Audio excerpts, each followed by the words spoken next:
Good morning everyone. स्वागत करती हूँ मैं आपका अपने चैनल अनिभा स्टडी पॉइंट में।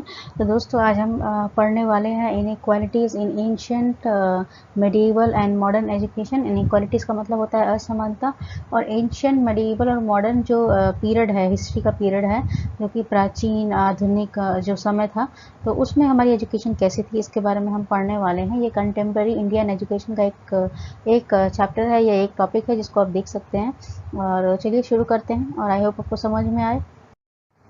देखिए, पहले वैदिक जो पीरियड था, जब वेदों की चलती थी, या वेदों को ही हम पढ़ते थे, वेदों से सारा ज्ञान मिलता था। तो जो फादर थे फैमिली के, वो हेड होते थे, यानी पिता की घर में चलती थी।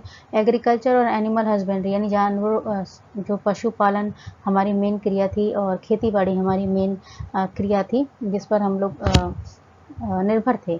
और जो ये हमारा मेन ऑक्यूपेशन था। गाय, जिस इंसान के पास ज़्यादा गाय होती थी, उसको सबसे ज़्यादा इम्पोर्टेंस दी जाती थी, और सोसाइटी में उसकी बहुत रिस्पेक्ट थी, उसे बहुत अमीर माना जाता था। और एग्रीकल्चर के अलावा जो वुमेन थी, उसकी एक जो प्लेस है हमारी इंडियन सोसाइटी में, वो एक रिस्पेक्टफुल प्लेस थी, यानी आदरणीय जगह। उसको एक रिस्पेक्टफुल प्लेस दी गई थी।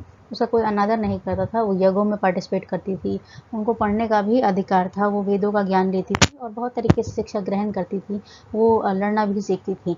अब देखिए, जो इंडियन सोसाइटी है, उसको 4 कास्ट में बांटा गया था। पहला था ब्राह्मण, दूसरा क्षत्रिय, तीसरा वैश्य, और चौथे थे शूद्र। ये जो डिवीजन हुआ, ये काम के बेसिस पर हुआ था। लेकिन जैसे जैसे टाइम निकलता गया, लोगों ने ये मान लिया कि इनका तो यही है, अगर इनके पापा ये काम करते तो उनके बच्चे भी यही काम करेंगे, और उनके बच्चे भी यही करेंगे। तो समाज में एक धारणा बन गई, और फिर जो हमारी संस्कृति है, उसमें थोड़ा सा चेंज आने लगा, और एक नफरत सी फैल गई। तो जो सिख थे, मोहम्मदीन, हिंदू, जो क्रिश्चियन थे, ये लार्ज रिलीजियस ग्रुप थे, लेकिन इनको भी डिफरेंट सब ग्रुप्स में बांटा गया था। तो इंडियन सोसाइटी का मोटो ये था कि अनेकता में भी एकता होनी चाहिए। मतलब कि भले ही हम सब अलग कास्ट के हैं, अलग ब्लड ग्रुप के हैं, अलग जाति के हैं, लेकिन हम सबको एक रहना है, तभी हम अपने देश का विकास कर पाएंगे। तो ये एक धारणा थी, लेकिन ये किताबों में ही और कहने लायक ही थी, क्योंकि लोग अंदर से तो इस बात को मानते नहीं थे। अब कास्ट जो सिस्टम था, इसने बहुत सारी बाउंड्री सेट कर दी थी। गरीब और गरीब, अमीर और अमीर, राजा का बेटा राजा ही बनेगा, और कास्ट के हिसाब से काम करना पड़ता था। वुमेन की एजुकेशन बहुत सफ़र कर रही थी। तो हमारे देश का विकास नहीं हो रहा था, और इसे असमानता कहते हैं। तो हिंदू कास्ट सिस्टम ऐसे बढ़ गया था, ब्राह्मण, क्षत्रिय, वैश्य और शूद्र में। ब्राह्मण वो थे जो ज़्यादातर पूजा पाठ करते थे, और राजा महाराजा के बच्चों को पढ़ाया करते थे। क्षत्रिय वो जिनका काम था फाइट करने का, यानी राजा की फौज, वो उनका धर्म था क्षत्रिय, और वो खासकर लड़ने का ही काम करते थे, और उनके बच्चे भी फौज में भर्ती होते थे। वैश्य जो थे, वो बिजनेसमैन थे, व्यापारी। और जो शूद्र थे, वो इन सबसे नीचे आते थे, और इन सबकी हेल्प करने का काम उनका था, शूद्र का। लेकिन और एक अनटचेबल्स भी थे, जिनको छुआछूत, जिनसे छूने को भी लोग ये समझते थे कि हम गंदे हो गए, हमारा धर्म भ्रष्ट हो गया। और खासकर ये 3 लोग तो ऐसा समझते ही थे, और बहुत ज़्यादा क्रिटिसाइज़ करते थे उनको, और उनकी लाइफ बहुत ज़्यादा बदतर थी इस सिस्टम में। अब देखिए, इनइक्वालिटी का मतलब क्या होता है। इनइक्वालिटी का मतलब, अगर आप सामाजिक तौर पर देखते हैं, तो एक ऐसी चीज़ समाज में ही एक तरह की असमानता है। ये सिर्फ डिस्क्रिमिनेशन नहीं है कि एक नागरिक को दूसरे नागरिक से अलग किया जा रहा है।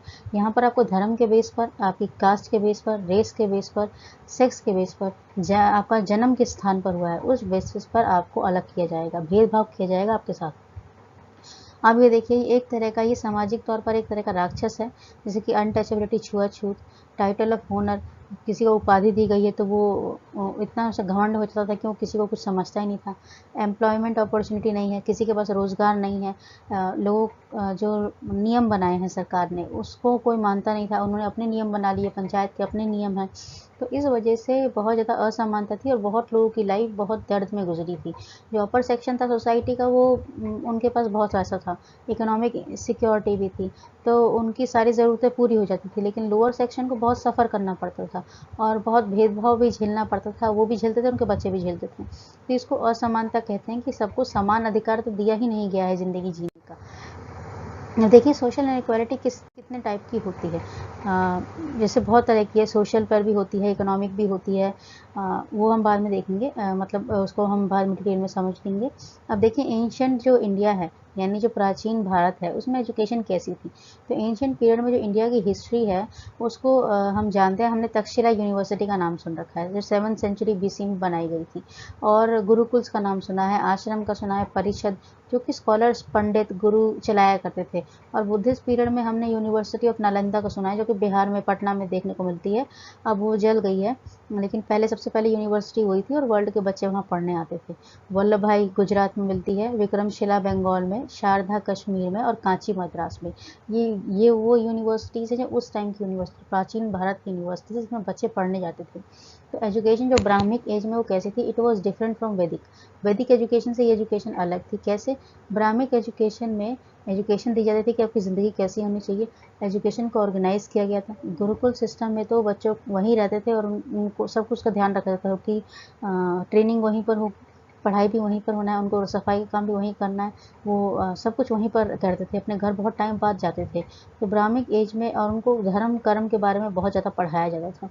और कास्ट सिस्टम भी इसमें बहुत प्ले करता था, क्योंकि जो बड़े घर के बच्चे थे वो ही जाते थे पढ़ने गुरुकुल में। छोटे घर वालों को अलाउ नहीं था, वो उनके बस काम करने में के लिए उनको रखा जाता था और बार बार उनको क्रिटिसाइज़ करते रहते थे, बेइज्जत करते रहते थे।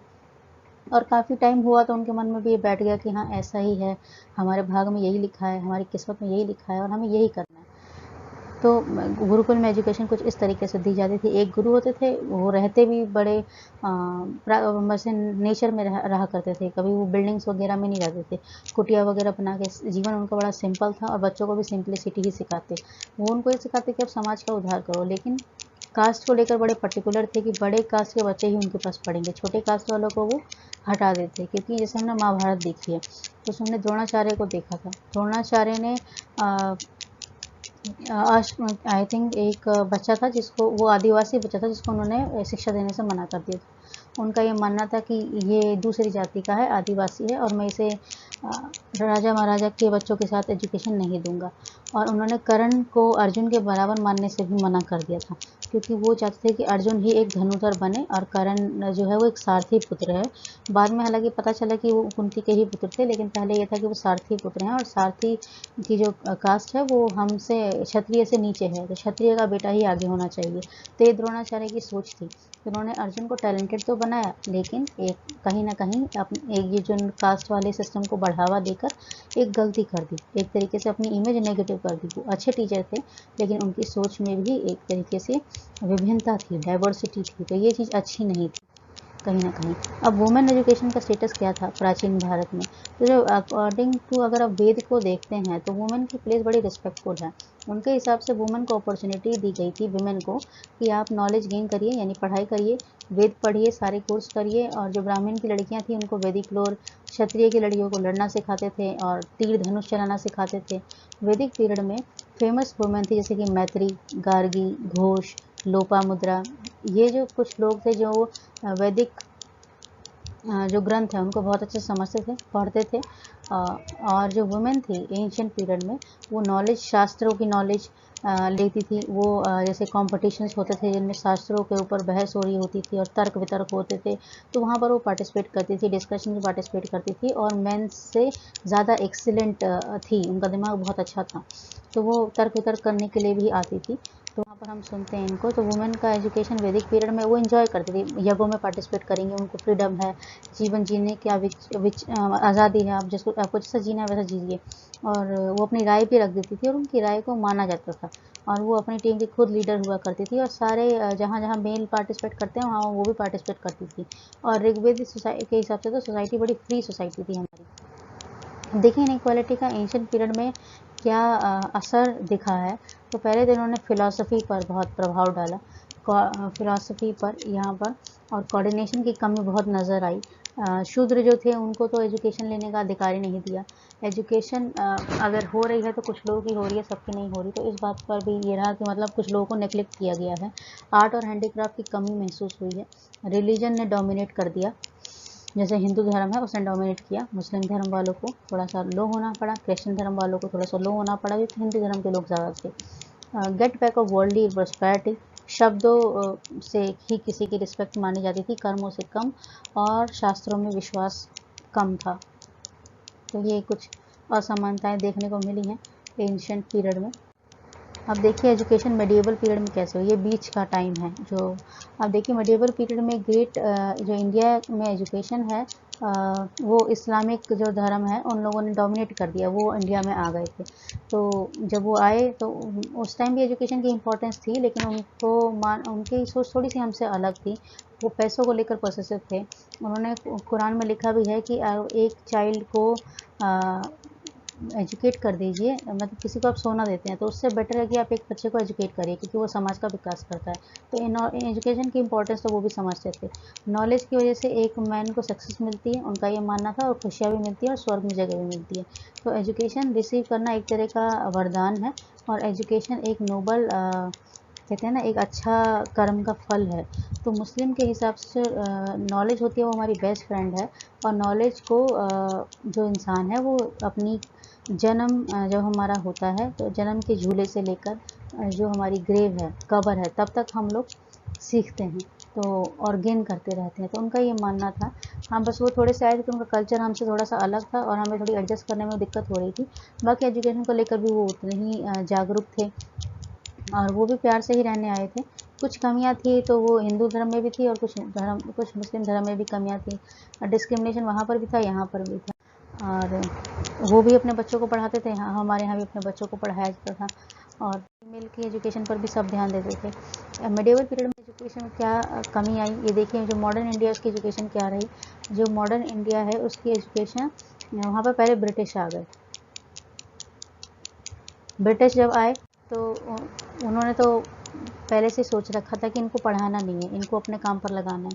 तो उन्होंने बहुत नुकसान किया हमारा। उन्होंने क्या किया, हमारे करिकुलम को चेंज कर दिया। हमारी संस्कृत और हिंदी मेन लैंग्वेज है, उसको चेंज करके उन्होंने बना दिया इंग्लिश। इंग्लिश हमारे करिकुलम में डाला गया, और उन्होंने एक व्यक्ति को नियुक्त किया, इसका नाम था मैकले, जिसने घूम के पूरे इंडिया का भ्रमण किया और ये कहा कि इंडिया में कुछ भी, कोई भी भूखा नंगा या कोई भी ऐसा नहीं है जो गरीब हो। तो अगर आपको इसको कमज़ोर बनाना है तो इनकी रीढ़ की हड्डी तोड़ दो, यानी इनकी जो एजुकेशन है उसको ख़त्म कर दो। तो एजुकेशन ख़त्म करने के लिए उन्होंने इंग्लिश को इंट्रोड्यूस करवा दिया। तो अभी हम हिंदी संस्कृत को छोड़ के इंग्लिश की दौड़ में लग गए। उनको अपने लिए क्लर्क चाहिए थे, क्योंकि बाहर से क्लर्क लाना बहुत मुश्किल काम उनके लिए था, क्योंकि उनकी फ़ीस ज़्यादा थी क्लर्क की। क्योंकि बाहर के जो लोग थे वो तो समझते थे कि हमारे काम की कीमत क्या है। इंडिया में उनको लेबर सस्ता मिलता था, तो उन्होंने सोचा यहीं पर हम क्लर्क को तैयार करेंगे।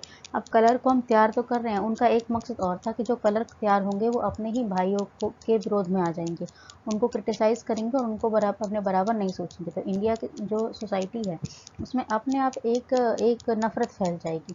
तो उन्होंने इसी बात पर ध्यान दिया और बहुत सारे लोगों को पढ़ाया, और उनको क्लर्क के तौर पर रखा, और हमारे करिकुलम को चेंज कर दिया। जिनके पास पैसा था वही पढ़ने जाते थे उनके स्कूलों में, जिनके पास नहीं था वो नहीं जाते थे। तो जो बड़े कास्ट के थे वही जा पाते थे, छोटे कास्ट के तो जाते ही नहीं थे, जिनके पास पैसा नहीं है, शुद्ध नहीं है। और इससे हमारी इंडिया की जो सोसाइटी है वो डे बाय डे वीक होती चली गई, और हमारा खुद में ही एक वो डिफरेंस क्रिएट हो गया। हम खुद के ही भाइयों को देखकर क्रिटिसाइज़ करते हैं, ये ज़्यादा पढ़ा लिखा है, ये कम पढ़ा लिखा है, ये बिल्कुल लायक नहीं है हमारे आगे खड़े होने की, हमारा स्टैंडर्ड इतना है, इसका स्टैंडर्ड इतना है।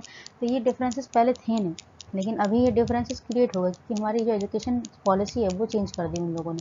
तो हमारी जो सोच है वो भी चेंज हो गई, और हम एक दूसरे के विरोधी हो गए, कॉम्पिटिटिव हो गए।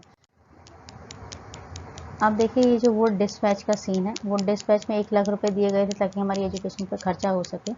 और जो हालांकि उन्होंने खर्चा भी किया था, उस टाइम पे क्रिश्चियन धर्म के लोग हमारे देश में आए थे, क्योंकि अंग्रेज क्रिश्चियन धर्म को मानते थे। तो उन्होंने ये भी सोचा था कि हम जो क्रिश्चियन मिशनरीज थे उन्होंने स्कूल खोले, उन्होंने अपने स्कूल्स में इंडिया के बच्चों को एडमिशन दिया। उनका ये मानना था कि हम इनको क्रिश्चियन धर्म अपनाने पर फोर्स करेंगे, और इनको हम कहेंगे कि अपना धर्म छोड़कर क्रिश्चियन धर्म को अपनाएं। इससे क्रिश्चियन धर्म का फैलाव बढ़ेगा हमारे देश में और संसार में। और वो पढ़ाते भी थे और बहुत छूट भी देते थे, लेकिन उनको बदल भी देते थे।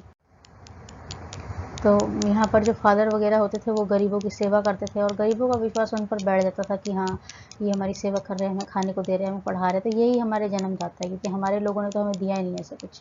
तो हमें इनकी सोच को मानना चाहिए, इनकी सेवा करनी चाहिए, और वो इस तरीके से झुकाव बढ़ जाता है। अब देखिए आफ्टर इंडिपेंडेंस एजुकेशन कैसी हो गई। आफ्टर इंडिपेंडेंस एजुकेशन पूरे स्टेट्स की रिस्पॉन्सिबिलिटी बन गई, यानी पूरे देश की।